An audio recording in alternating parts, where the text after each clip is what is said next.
Hola a todos, buenas tardes, Hare Krishna, ¿cómo estáis? Bueno, pues hoy vamos a grabar la clase con una pregunta que tenía José Antonio pendiente sobre el capítulo 13, ¿verdad? Exacto, es el hablar un poquito en relación a lo que realmente parece ser que tiene muchísima miga, que en una primera lectura no te das cuenta y cuando lo lees más profundamente, pues él despierta pues todo lo relacionado con el ser, con la mente y demás. Vale, en principio lo que necesitamos un poco es que nos centremos en las dudas que tú puedas tener, pero yo voy a empezar por lo más básico, que es afrontar el capítulo 13 por los versículos principales y un poco intentar de describir cuál es el concepto, ¿no? En el versículo 3 es cuando empieza a definir, dice: debes saber que yo soy el conocedor. Bueno, mejor vamos a empezar por la definición. Vale. Primero en el versículo 1-2 dice: Arjuna, oh mi querido Krishna, deseo saber de Prakriti. Prakriti es la naturaleza física material. De Purusa, que es el supremo disfrutador, ¿vale? Que es el Purusa es el creador en sí mismo, es el propio Krishna. El supremo disfrutador es Isvara, es Purusa, ¿vale? El controlador de todo. Y entonces dice: deseo conocer de Prakriti, de la naturaleza física, de Purusa, del creador, del disfrutador de todo, y del campo y del conocedor del campo, así también como del conocimiento y el objeto del conocimiento. Vale, esto es, en el Bhagavad Gita, en el capítulo 13, estos dos primeros versículos lo que intentan es separar cuáles son las condiciones propias de la existencia. ¿Vale? La existencia está en el creador de la existencia, el creador de todo lo que existe, que es Purusa, que es el disfrutador, que es Isvara, el supremo controlador, y luego está lo que él crea. Están las jivas, que son las almas, que somos nosotros, y está la propia naturaleza material, Prakriti. Él pregunta por Prakriti, y luego pregunta por el campo y el conocedor del campo. El conocedor del campo es la jiva, porque la jiva, que es el alma esencial creada por el disfrutador, por Purusa, por Isvara, el supremo controlador, esa jiva, que es una parte fragmentaria de él, conoce el campo como la definición de allí donde sucede todo lo que puede suceder. El campo es el campo de acción, el campo donde se desarrolla la actividad, el campo donde la naturaleza material tiene acción en sí misma, donde se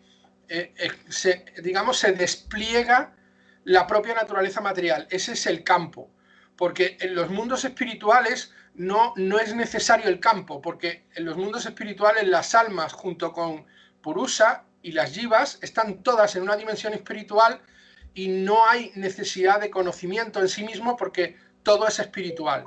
Pero en cambio, en el mundo material hay un campo de acción que es el universo material, y dentro de ese campo de actividad está el planeta Tierra, que es una de las partes de Prakriti, de la naturaleza material, donde se manifiestan las jivas encarnando en cuerpos materiales de diferentes animales o de los seres humanos, ¿vale? Entonces, el conocedor del campo es la jiva, porque el que observa con un alma desde un cuerpo el campo de acción, ese es el conocedor del campo, esa es el alma, ¿de acuerdo? Entonces, repito, el 1-2 dice: deseo saber de Prakriti y la naturaleza, eso es el mundo físico material, del disfrutador de Purusa, que es el creador, del campo, el campo es donde se produce la actividad material, y del conocedor del campo, que es la jiva, que es el alma, que es el observador que está dentro de nuestro cuerpo. Y también del conocimiento y del objeto del conocimiento. ¿Qué es el conocimiento? El conocimiento es como tú, como jiva, como tú, como ser, observas y conoces y comprendes los elementos de la existencia. Cómo estás observando cómo se produce la vida que te rodea y cómo descubres en esa vida el conocimiento, ¿vale? Y el objeto del conocimiento es aquello que tú estás observando, aquello que tú estás conociendo, aquello que tú estás descubriendo, ¿vale? ¿Me estáis diciendo algo? José Antonio, tienes bloqueado el... Ha venido. Ah, que estabas hablando fuera de onda. Vale. Bueno, entonces esto más o menos queda más o menos bien explicado, ¿vale? ¿Entendéis un poco la idea? Entonces en el capítulo 3 dice, oh vástago de Bharata, le está hablando desde ese conocimiento. Debes saber que yo también, le está hablando Krishna a Arjuna otra vez, yo también soy el conocedor que está en todos los cuerpos. Es decir, en cada jiva, en cada cuerpo está la jiva con su atma, ¿vale? Se manifiesta esa alma en el atma que ocupa ese cuerpo físico y que le da vida. Pero también recordad que en nuestro corazón está atma, está nuestra alma, el alma de la jiva, y está Paramatma. Paramatma es el alma suprema, que es lo que los católicos nos enseñan como el Espíritu Santo, digamos, ¿no? Entonces, en Paramatma, este es el conocedor que está en todos los cuerpos, porque él está presente en todo lo que es. Y nosotros somos una chispa fragmentaria, pero tenemos una parcialidad de él, y esa parcialidad está en nosotros, y entonces él es conocedor de todos los cuerpos, y es conocedor de todo. Y que dice, sigue el versículo, y que entender el cuerpo y a su propietario se denomina conocimiento. Es decir, para que nosotros entendamos cuál es el verdadero conocimiento de la vida, ya nos lo dice muy claro. Lo que importa conocer en la vida es qué es la naturaleza material y qué es la naturaleza espiritual. Lo que importa conocer en la vida es que nuestra alma ocupa nuestro cuerpo y que la manifestación de vida material no es más que la expresión de nuestra alma viviendo una experiencia material. Esto es el objeto del conocimiento. El saber la verdad de la existencia, ese es el objeto del conocimiento. Y el conocimiento es la comprensión de que somos un alma viviendo una experiencia material, vistiendo un traje material en el que podemos observar el campo de actividad y todas las actividades o sucesos que ocurren en el campo a nuestro alrededor. Podemos ver lo que ocurre en el mundo material, podemos ver qué es la vida materialmente, pero también tenemos que, para ser conocedor, conocer nuestra naturaleza espiritual y conocer nuestra esencia espiritual como tal. Si no conocemos nuestra esencia espiritual, no somos verdaderamente conocedor, que es lo que llama las modalidades de la ignorancia en el capítulo, me parece que era el 9, cuando habla de las 3 modalidades de la naturaleza material. ¿Vale? Entonces, recordad eso. El conocimiento en sí es tener clara la concepción de qué es nuestro cuerpo material, qué es nuestra naturaleza material, qué es lo que sentimos materialmente y qué es lo que somos como jiva, como alma, como parte fragmentaria del creador, qué es lo que somos como alma que tiene una vida eterna y que esa alma que nosotros somos es la esencia de lo que le da la vida a este cuerpo, ¿vale? Entonces creo que esta era la tercera. Entonces, repito, debes saber que yo también soy el conocedor que está en todos los cuerpos, porque está el Paramatma en todos nosotros, y que entender al cuerpo y a su propietario se denomina conocimiento. Conocimiento es entender la naturaleza material física y la naturaleza espiritual, ¿vale?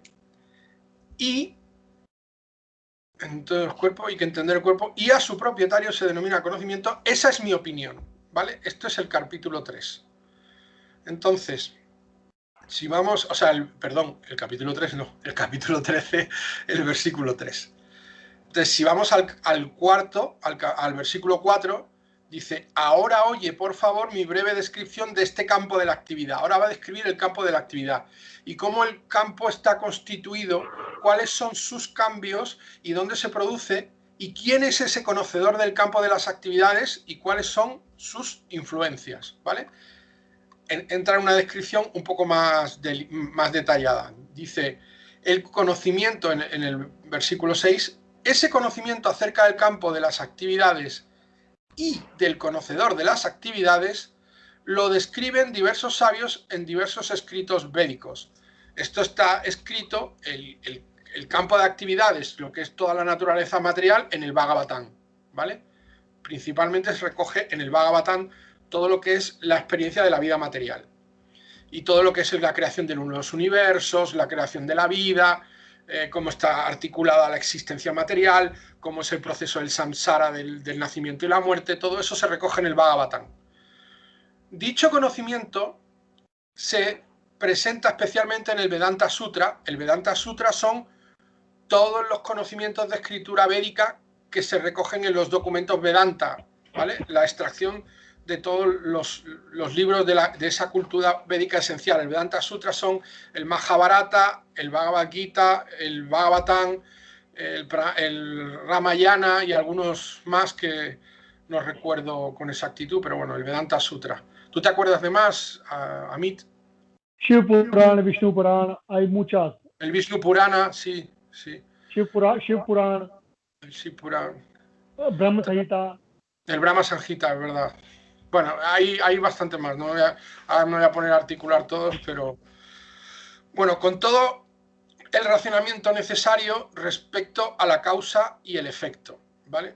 Entonces, lo que te dice es que todo el conocimiento está recogido en los libros de cultura védica con todo el razonamiento necesario respecto a la causa y el efecto. Esto para nosotros es absolutamente inviable, porque yo no me acuerdo ni de la tercera parte de los Vedantas. Con la ayuda de Amit he recordado algunos más, pero habrá más seguramente, y el que nosotros a nuestras alturas, con nuestras vidas, educados en Occidente, sin un conocimiento básico de la cultura védica, sin haber leído ni un solo libro del Vedanta, nos pongamos a intentar adquirir el conocimiento desde el Vedanta Sutra, para nosotros es absurdo. Entonces, lo único que podemos aspirar es adquirir el conocimiento por el oído, escuchar a los maestros espirituales, que ellos van a extraer del Vedanta Sutra el conocimiento más esencial, que nosotros, como almas que buscamos nuestro desarrollo espiritual y como aspirantes a servir en un servicio devocional a Dios, pues queremos conocer, y ellos nos hablan y nos cuentan el extracto de lo más esencial, incluso ya con la interpretación adecuada, porque claro, yo me pongo a leer el Vedanta Sutra y probablemente muchas cosas no las voy a entender. No, probablemente no. Absolutamente seguro que muchas cosas no las voy a entender, pero si nos las cuenta un maestro, ahí hay un conocimiento que ya, digamos, perdonad, que esto es de una clase. No, esto no es. Entonces, este conocimiento ya está masticado, está comprendido, está asimilado y está interpretado para que nosotros lo podamos asimilar. Es necesario justo entender lo que te dice el maestro, porque el maestro adecúa el conocimiento del Vedanta Sutra a tiempo, lugar y circunstancia, y transmite al aspirante al conocimiento espiritual una interpretación adecuada a su capacidad de comprensión de todo un conocimiento espiritual tan vasto que tú no puedes aspirar a comprender por ti solo cuando no has dedicado ni 10 minutos de tu vida a interpretar el conocimiento espiritual. Entonces, el maestro lo que hace, el gurú lo que hace es prestar ese servicio al aspirante espiritual, el prestar el servicio de haber dedicado toda su vida al aprendizaje y conocimiento espiritual, al aprendizaje y conocimiento de toda esta cultura del Vedanta Sutra, para transmitir lo que el aspirante está cualificado para comprender en cada momento. ¿De acuerdo? Entonces, seguimos con la siguiente traducción, que esto sí que supongo que es lo que se empieza a hacer los líos, ¿no? Los 5 grandes elementos. El ego falso. El ego falso es, lógicamente, la interpretación que nosotros percibimos de la realidad en nuestra mente y el discurso interno que hay en nuestra mente, reaccionando de una manera constante a cada suceso que hay en nuestra vida, con una interpretación de lo que nosotros creemos ser y con una manifestación de ese ser que nuestra mente ha creado, interpretando quiénes somos.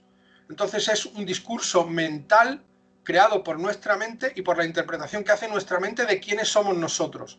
Y ese discurso continuamente está buscando satisfacer los intereses de ese personaje falso que nosotros hemos creado, porque nuestra realidad es que no somos ese personaje, somos el alma, ¿vale? Pero por eso lo llama el ego falso. La inteligencia, que es la habilidad que tiene nuestra mente para resolver determinados con procesos de comprensión, ¿vale? Pero que no es un pensamiento consciente. La inteligencia es la acción de resolver que tiene, la capacidad de acción de resolver que tiene nuestra mente. Por medio de la inteligencia resuelve, comprende, entiende, actúa, pero no hay diálogo. El diálogo está en el ego. En el ego sí está el diálogo. En la inteligencia está el procedimiento de acción. Por eso siempre digo que hay dos tipos de pensamiento: el ejecutivo y el pensamiento que no es ejecutivo, sino que es discursivo. El pensamiento discursivo, el discurso lo tiene el ego. El pensamiento ejecutivo, la acción la ejecuta la inteligencia. Si tú tienes hambre, el pensamiento ejecutivo lo que hace es coger comida de la nevera, o de donde la tengas, o de la despensa, porque es la inteligencia la que resuelve que si tienes hambre, si tienes mucha hambre, necesitas algo con mucha carga energética y una cantidad suficiente. Entonces tu inteligencia actúa, ejecuta la acción de un pensamiento ejecutivo. Y el discursivo lo ejecuta el ego falso, que es el que está pensando: ¿cuánta hambre tengo? Pero es que estoy gordo. Si como mucho, luego me voy a engordar más. Pero necesito energía porque el cuerpo me está pidiendo comida. Entonces lo que me interesa es comer. Pero voy a comer algo que me gusta. No, no debes comer algo que te gusta, porque si comes lo que te gusta te va a engordar demasiado. Tienes que comer algo que sea sano.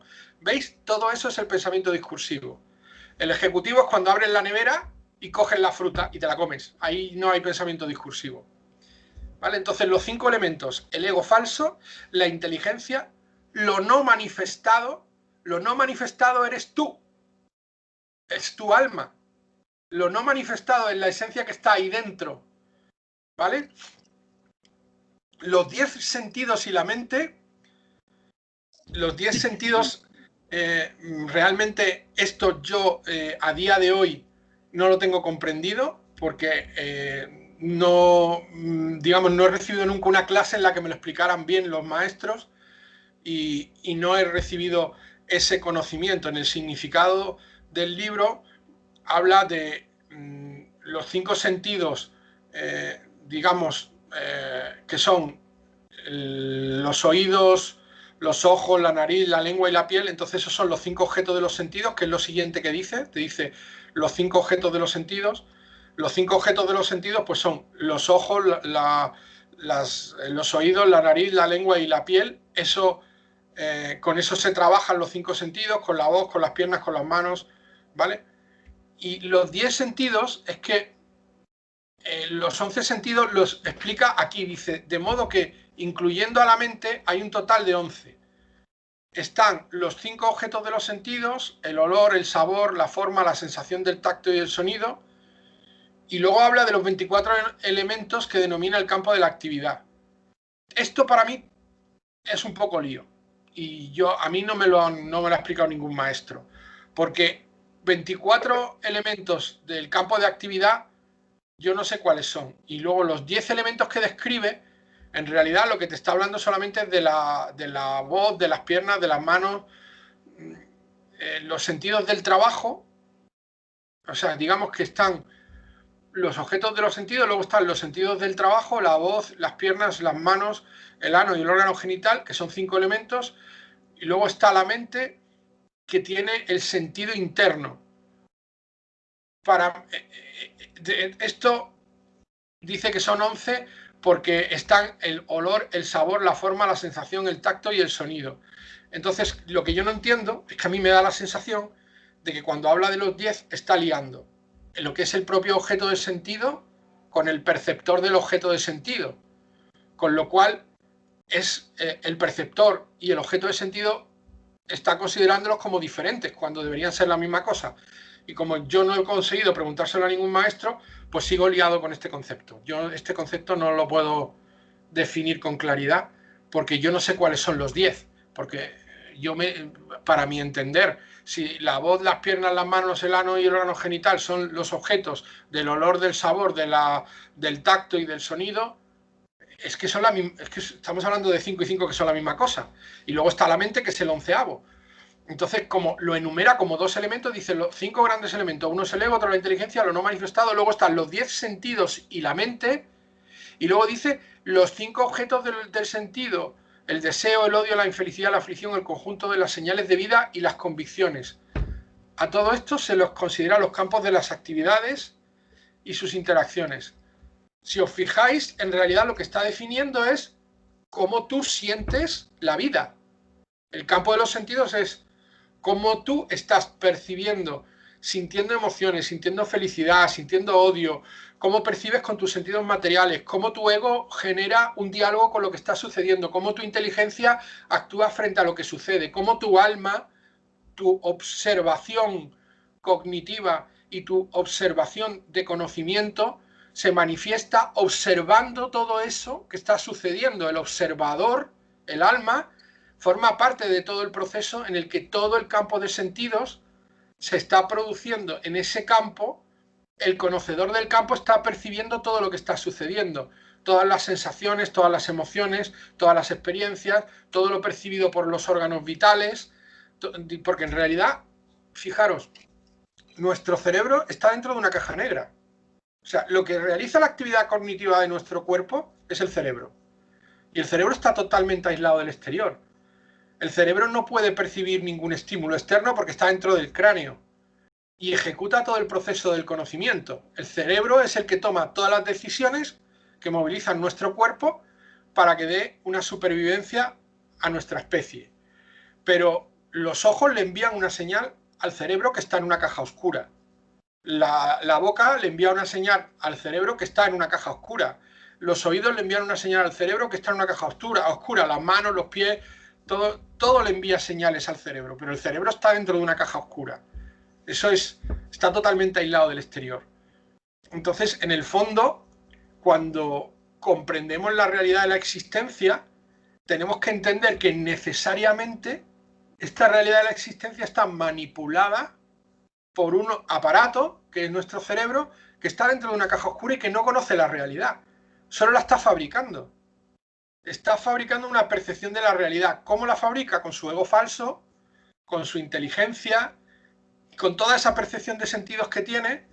Nuestra mente está fabricando una percepción de la realidad y está interpretando el campo de los sentidos, ¿vale?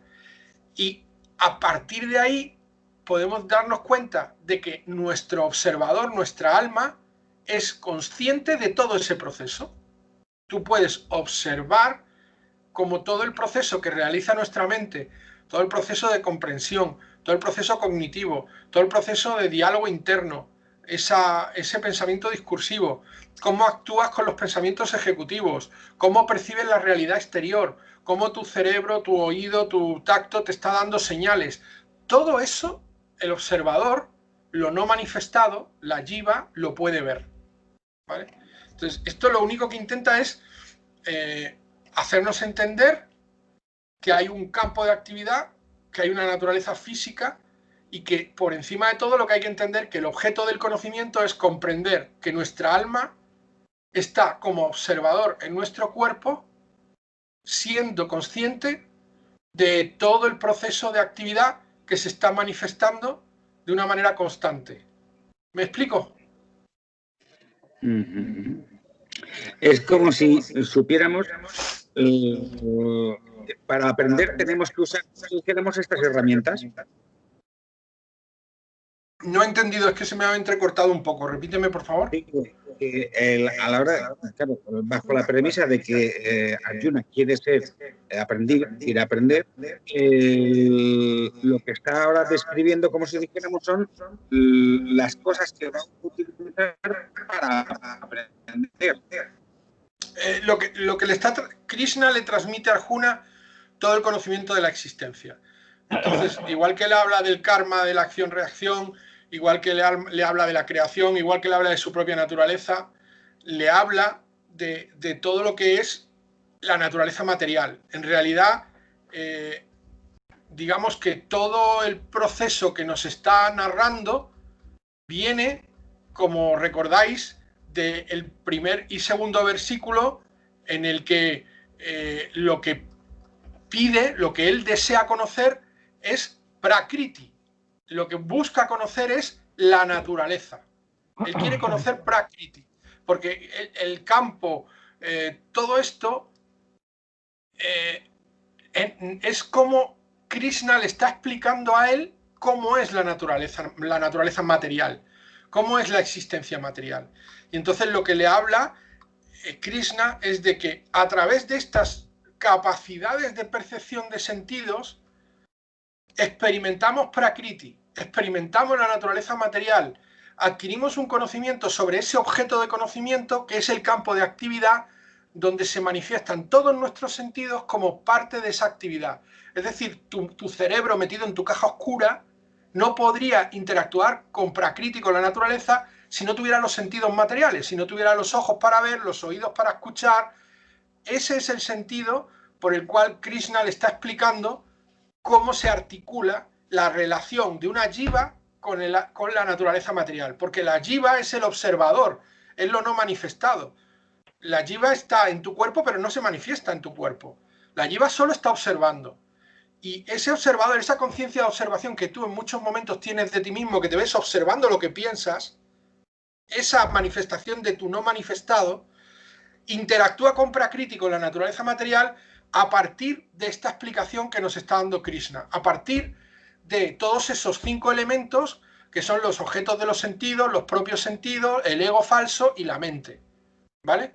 Y luego te habla de cómo esa interacción genera los elementos como son la felicidad, como son la pasión, una serie de el odio, la aflicción, el deseo, todas esas sensaciones que se están manifestando dentro de ti, que son también parte de la naturaleza material, porque nuestra naturaleza es experimentar sentimientos. Y esto lo incluye también en el modo en que el alma se relaciona con Prakriti, con la naturaleza material, porque siente. A través de los sentimientos que experimenta nuestro cuerpo, el alma siente. ¿Me he explicado un poco mejor? ¿Vais entendiendo un poco la idea? ¿Sí? Sí. Vale, entonces en los versículos 8 al 12 dice, la humildad, ahora ya empieza a definir lo que es conocimiento, lo que verdaderamente es conocimiento. Entonces dice, la humildad, a ver, una persona humilde tiene todo el conocimiento. Una persona soberbia no entiende nada, no conoce nada, porque su ignorancia le conduce a pensar que él tiene un valor que realmente no tiene, ¿vale? Entonces la humildad, la ausencia de orgullo, que en el fondo la ausencia de orgullo tiene que ver con la humildad. La no violencia, el ser capaz de tolerar a los demás, la tolerancia, la sencillez, el acudir a un maestro espiritual genuino. Recordad que siempre digo lo mismo, genuino es nuestro maestro porque viene de la línea discipular directa que asciende hasta Sri Krishna Chaitanya Mahaprabhu en el año 1400 y durante estos 600 años es una línea discipular directa de discípulo a discípulo y ese conocimiento propio del mismo Dios encarnado en el último avatar material que se reconoció como Sri Krishna Chaitanya Mahaprabhu, que es el último avatar que estuvo en la tierra, ese conocimiento que transmitió el propio Dios llega de sus discípulos desde los 6 Goswamis hasta los discípulos de los Goswamis y llega directamente en la línea discipular hacia nuestro Parampara y nos da a nuestro maestro, nuestro gurú espiritual, que es Bhaktivinoda Vishnu Maharaj, que además es el vicepresidente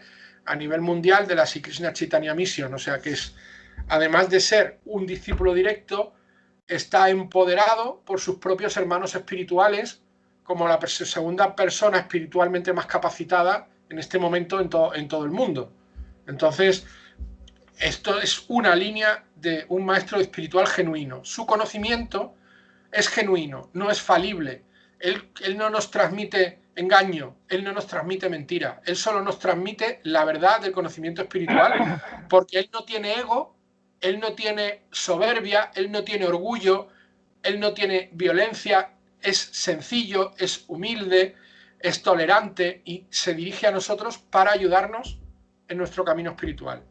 Bueno, entonces seguimos. Hemos dicho la humildad, la ausencia de orgullo, la no violencia, la tolerancia, la sencillez, el acudir a un maestro espiritual genuino, la limpieza, es muy importante, la limpieza tanto física como espiritualmente, la constancia, el autocontrol, el renunciar a los objetos del goce de los sentidos.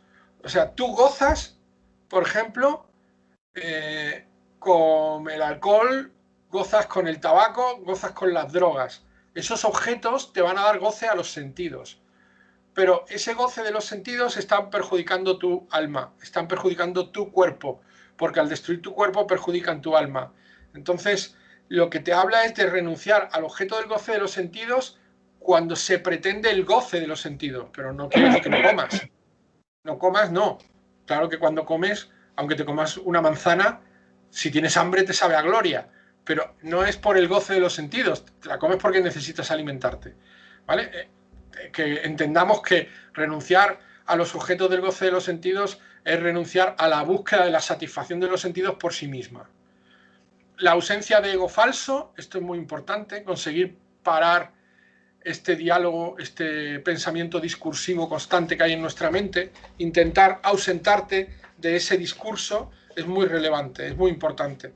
La ausencia de ego falso, la percepción de lo malo, darte cuenta de lo malo, de la muerte, la vejez y la felicidad, de comprender que la muerte, la vejez y las enfermedades son algo malo en sí mismo, pero comprender que forma parte de la naturaleza material.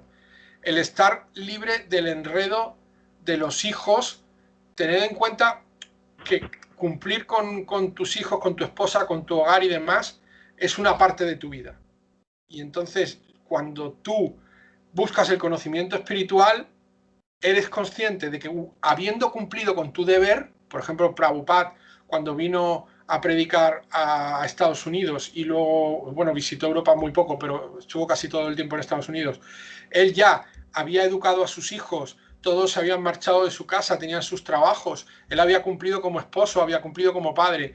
Cuando él ha cumplido con todo eso, él ya luego se desenreda, no se queda allí para que los hijos cuiden de él, para que le atiendan, no, no, no, él cumple su deber y una vez cumplido y que sus hijos tienen sus estudios, sus trabajos, él se marcha a desarrollarse espiritualmente y a servir a su maestro predicando el conocimiento espiritual, ¿no? Entonces, por eso habla estar libre del enredo de los sentidos, la esposa, el hogar y lo demás, no es que no lo hagas, es que lo hagas mientras es tu deber de responsabilidad y cuando está cumplida tu responsabilidad, no te quedes atrapado ahí buscando tu comodidad, tu apego espiritual, o sea, tu apego emocional al cariño y entonces te impide el crecimiento espiritual porque tu apego emocional te atrapa ahí, te enreda ahí en la familia y entonces no puedes crecer espiritualmente. Luego habla de la ecuanimidad en medio de eventos agradables y desagradables, es decir, que te tiene que sentar igual que te digan que eres un hijo de Satanás que te digan que eres el hijo bendito de Dios, que en cualquiera de los dos casos te desprecien o te ensalcen, tú, esto lo dice también en La fama y en la infamia, ¿no? Lo dice más adelante. Bueno, en la ecuanimidad en medio de eventos agradables y desagradables quiere decir eso, que tú no te puedes expresar frente al mundo de una manera distinta cuando las cosas son buenas que cuando las cosas son malas. Tú te tienes que expresar, el alma tiene que hacer una expresión física de sí misma frente al mundo en todo momento, ecuánime, pasen cosas buenas o pasen cosas malas. Que no porque pasen cosas buenas tienes que celebrarlo, tienes que hacer fiesta, y porque salen cosas malas tienes que llorar, tienes que lamentarte. No, tienes que procurar en todo momento hacer las cosas del mejor modo posible. Y ese mejor modo no puede verse afectado porque lo que esté sucediendo sea bueno o sea malo para ti. ¿De acuerdo? Bueno, agradable o desagradable para ti. La devoción constante y pura por mí. Bueno, esto ya sabemos todos que ese es el mayor conocimiento espiritual, ¿no? El amar a Dios, saber que somos una parte de Él, saber que estamos aquí porque queremos volver a casa, que le debemos prestar todo el servicio devocional que podamos y que la única manera, no hay otra manera, no hay otra manera, no hay otra manera, es cantar el Maha Mantra, porque no tenemos otra manera, no estamos cualificados para tener una capacidad espiritual para mostrar de otra forma que no sea cantando el Maha Mantra nuestro servicio devocional al Señor. Podemos hacerle ofrendas, podemos hacerle adoración, podemos tener una imagen en nuestra casa, un pequeño altar, como tenemos todos, y los cristianos tienen una cruz o tienen una foto del Sagrado Corazón o tienen algo, y todos podemos ofrecer una flor, podemos ofrecer un incienso, podemos ofrecer un poco de agua, pero realmente lo que Krishna considera que es prestarle servicio devocional, y lo ha repetido Sri Krishna Chaitanya Mahaprabhu, no hay otra manera, no hay otra manera, no hay otra manera, es cantar el Maha Mantra. Entonces, sigo con los versículos. La ecuanimidad en medio de los eventos agradables y desagradables, la devoción constante y pura por mí, pura no por interés, no para parecer a alguien, no para tener más conocimiento y poder manipular a los demás, sino por devoción pura hacia Él, por amar realmente al Creador. El ambicionar vivir en un lugar solitario, porque no necesitamos más que amar a Dios, cantar santo nombre y servirle, no necesitamos fiestas ni escándalos ni nada parecido. El estar desapegado de las masas, el no querer estar donde está todo el mundo, como ahora sucede mucho. Estamos viendo que el virus se transmite continuamente porque la gente necesita juntarse, necesita celebrar, necesita estar amontonada, apegarse a las masas, y eso es absurdo, eso no tiene sentido, no hay ninguna necesidad de hacer eso. Estamos en una enfermedad muy grave que está matando a miles y miles de personas, millones de personas por el mundo, y ahora resulta que tenemos que estar todos amontonados para transmitirnos mejor el virus. Pues no. Pero es que no hay que hacerlo no por el virus, es que tampoco es necesario. Y de hecho habla de que el conocimiento espiritual es no tener apego a las masas, el aceptar la importancia de la autorrealización. Esto también es conocimiento. Todos nosotros podemos llegar a la autorrealización. Todos nosotros podemos gestionar una relación íntima con el Creador de tal forma que esta relación íntima nos lleve a nuestra propia autorrealización, nos lleve a nuestra plenitud espiritual, y esa plenitud, esa autorrealización nos libere de los apegos materiales y haga que cuando abandonemos este cuerpo salgamos del samsara, del nacimiento y la muerte, porque no necesitamos volver a un mundo material, porque no tenemos apegos con los mundos materiales, porque hemos alcanzado esta autorrealización que nos permite volver a casa y nos permite estar junto al Creador. La búsqueda filosófica de la verdad absoluta. Todo eso, todo lo que hemos recitado antes, yo declaro que es conocimiento, y cualquier otra cosa que haya aparte de eso es ignorancia. Lo voy a repetir, ¿vale? Voy a repetir el versículo: la humildad, la ausencia de orgullo, la no violencia, la tolerancia, la sencillez, el acudir a un maestro espiritual genuino, la limpieza, la constancia, el autocontrol, el renunciar a los objetos del goce de los sentidos, la ausencia del ego falso, la percepción de lo malo del nacimiento, la muerte, la vejez y las enfermedades, el estar libre del enredo de los hijos, la esposa, el hogar y lo demás, la ecuanimidad en medio de eventos agradables y desagradables, la devoción constante y pura por mí, el ambicionar vivir en un lugar solitario, el estar desapegado de las masas, el aceptar la importancia de la autorrealización y la búsqueda filosófica de la verdad absoluta, todo eso yo declaro que es conocimiento, y cualquier otra cosa que haya aparte de eso es ignorancia. O sea, fijaros que nos está mostrando cómo debemos vivir en el mundo material y qué es el conocimiento de la vida, qué debemos conocer de la vida para vivir del modo correcto, ¿vale?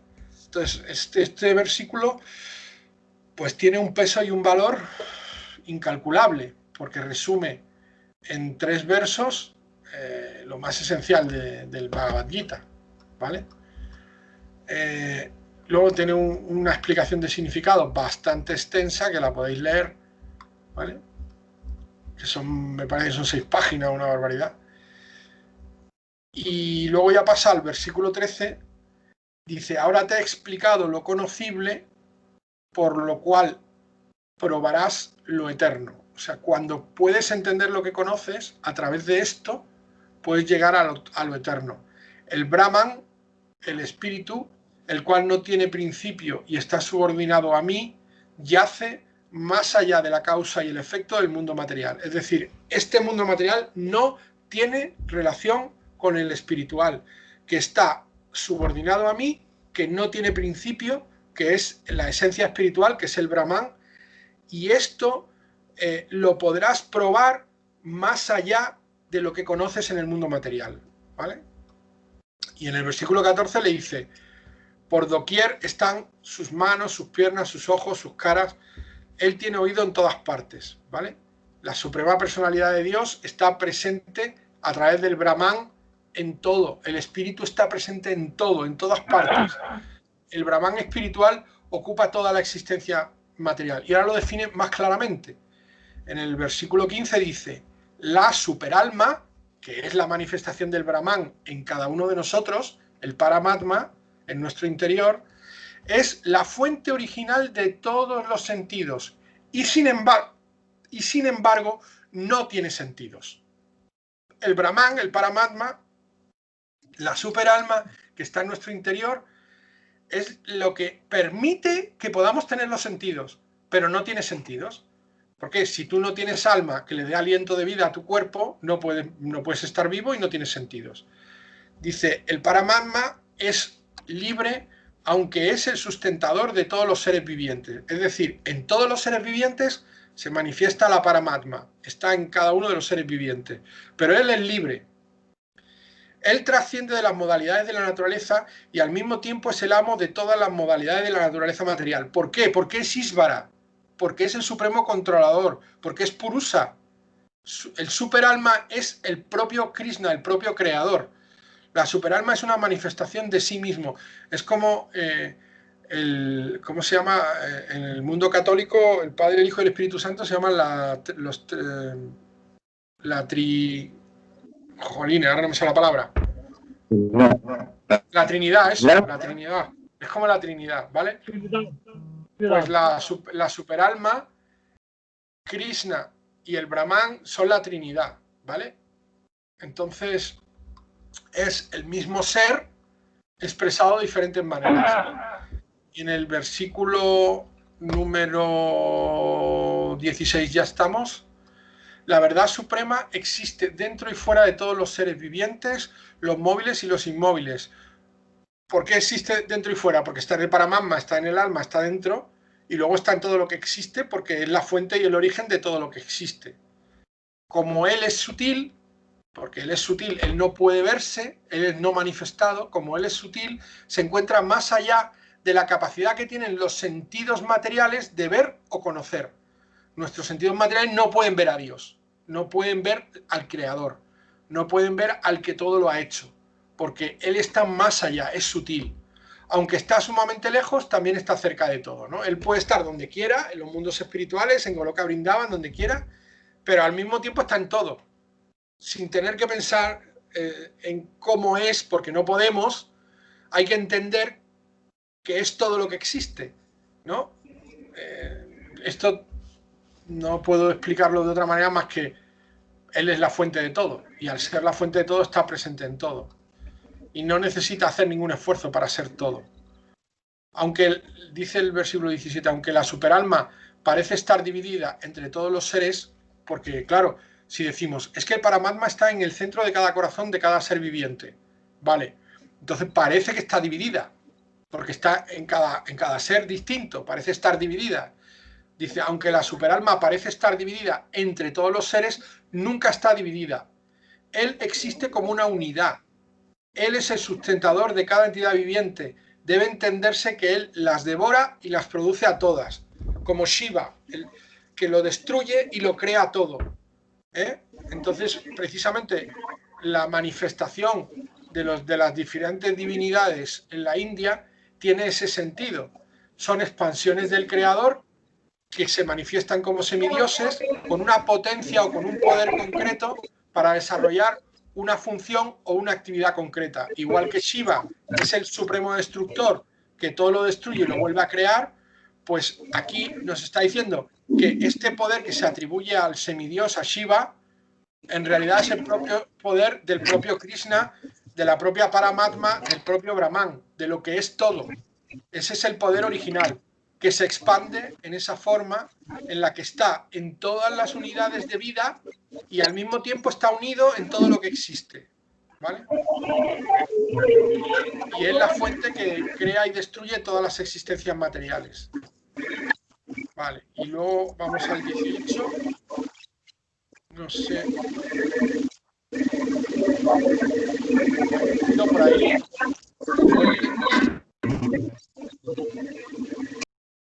Igual ya llevamos casi una hora y se tiene que ir José. Estoy pensando que el capítulo es muy largo. Podríamos seguir la siguiente clase. ¿Queréis seguir con este capítulo o con lo que te he explicado ya te parece suficiente? La verdad es que está bastante bien porque hemos establecido, como si dijéramos, la relación de maestro-aprendiz, de qué se va a utilizar y qué es lo que se va, como si dijéramos, las cosas que se estudian aquí en la vida. Conocer lo que es la prakriti, la naturaleza y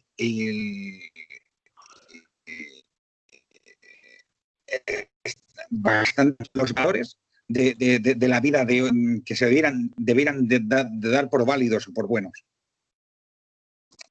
Para mí está bastante bien explicado. A ver, yo lo que veo es que este capítulo tiene 35 versículos y por eso me he parado en el 18 porque es justo la mitad. Entonces, por no hacer la clase de hoy ya demasiado pesada con el tema del conocimiento, el campo del conocimiento y todo, que es un tema un poco... Hoy hemos tocado un montón de cuestiones más o menos profundas. Entonces la idea que cuando llega al versículo 18 digo, bolín, pues igual podemos dejar para la siguiente clase, si queréis, si os parece bien. Porque sí. Es que me parece un poco fuerte seguir con esto y no es posible acabar hoy. Tendríamos que hacer una clase de 2 horas. Entonces una sugerencia. Dime. Julio, con este capítulo podemos coger otro y vamos a mezclar. ¿Entiendes? Poco de esto y poco otra cosa. Una parte puede ser esto y otra parte puede ser. Porque este es un conocimiento, es muy profundo. Para atragar todo en una vez es mucho. Bueno, si queréis el próximo día y cuál, bueno, me lo decís para el próximo día, sí. Como queráis. Yo en principio no tengo ningún problema. Julio, sí, con este capítulo sí puede explicar un poco el conocimiento en nuestra vida día por día, practicar. ¿Cómo puede utilizar Bhagavad Gita en nuestra vida día por día? Cómo puede ver las personas que trabajamos en la sociedad y cómo puedo seguir nuestra vida con tranquilidad y con buena amistad con todo el mundo, con el conocimiento de Bhagavad Gita. A ver, el conocimiento del Bhagavad Gita tiene esa función. La función que tiene es precisamente servirte para que tú puedas desarrollar tu actividad del día a día de una manera lo más espiritual posible, ¿vale? Entonces, lo esencial es que todo lo que hagas, todo se lo ofrezcas a Dios. O sea, que tú, cada acción que ejecutas cada día, tenga el sentido de ofrecérsela a Él. Esto es lo esencial. Luego, lo siguiente esencial que te puede ayudar para el día a día es cantar el Santo Nombre. Que esto lo repetimos continuamente, ¿vale? porque es un estado de práctica meditativa que cuando la vida te conduce a situaciones de estrés o de tensión, cantando el santo nombre, tú vas a recuperar tu paz, vas a recuperar tu calma. Cuando tienes miedo, cuando estás preocupado, cuando estás asustado, el Maha Mantra te va a devolver tu estabilidad, ¿vale? Entonces yo os sugiero que esas son las enseñanzas principales. Todo lo que hagas, hazlo para él, sabiendo que todo es suyo y que eso es para él, ofréceselo a él. Y para continuar, la siguiente cuestión es que todo lo que puedas cantes el santo nombre y leas el Gita. Luego el Gita, conocerlo es complicado, es muy complicado. Porque fijaros que yo, por ejemplo, sigo viendo una dificultad para entender los 11 elementos de los sentidos. Pero todavía no entiendo por qué está separado la voz del oído. No lo entiendo. Hay cosas que me lo tienen que explicar y muchas veces cuando veo a los maestros, como ellos dan sus clases sobre los temas que quieren dar, pues hay muchas veces que no tengo ocasión de preguntarle, ¿me puede explicar exactamente esto? Pero bueno, sí que es verdad que esta duda de este versículo se la podemos mandar a Vishnu Maharaj y ver si nos puede contestar y nos lo puede explicar. Entonces, le puedo pedir que me lo grabe en audio y me lo mande y yo luego lo traduzco para vosotros. O que me lo mande por escrito y yo lo traduzco. Entonces, le voy a decir que nos explique un poco esto. Eso lo puedo intentar hacer. Lo que pasa es que ahora está dando clases desde Mayapur y está muy saturado y tiene la voz un poco cascada. Entonces, sé que está realmente con una carga de responsabilidad grande y por culpa de lo del virus. Y bueno, intentaré ver cómo puedo hablar con él y que me conteste este tema. Pero yo creo que lo esencial es leer el Bhagavad Gita lo más posible. Y yo os contaré mi truco. Yo me lo leí todas las veces que pude, pero llega un momento que es que ya leerlo se hace complicado. Y es muy curioso, cuando lo lees siempre encuentras cosas nuevas. Entonces, ¿qué hice yo? Cogerlo en audio. Y entonces lo oigo muy a menudo. Entonces, por eso me suena, por eso conozco tan familiarmente el Bhagavad Gita, porque en audio lo he escuchado más de 30 veces. Entonces, cada vez que lo oigo, me ayuda a descubrir algo nuevo que antes no había escuchado. A ti, Amit, te hará mucho bien escucharlo en castellano. Vale, Julio. Escuchar el audio en castellano, para que te vayas familiarizando más con el castellano. Entonces, es muy bueno escuchar el Bhagavad Gita también. En vez de leer, también escuchar. Porque cuando lees, te cansas de leer. Pero si te sientas en el sofá y te pones los auriculares y te pones a escuchar, estás reposando, estás tranquilo, lo estás escuchando y estás aprendiendo.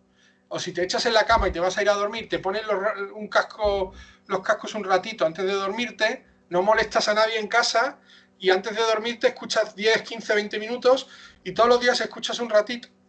Y así te vas familiarizando con el Gita. ¿Qué pasa? Que en el Gita hay mucho conocimiento y cuando te enfrentas a la vida, ese conocimiento aflora y puedes sacarle mucho partido. Puedes obtener mucho rendimiento de ese conocimiento que está ahí. ¿Vale? Sí, completamente.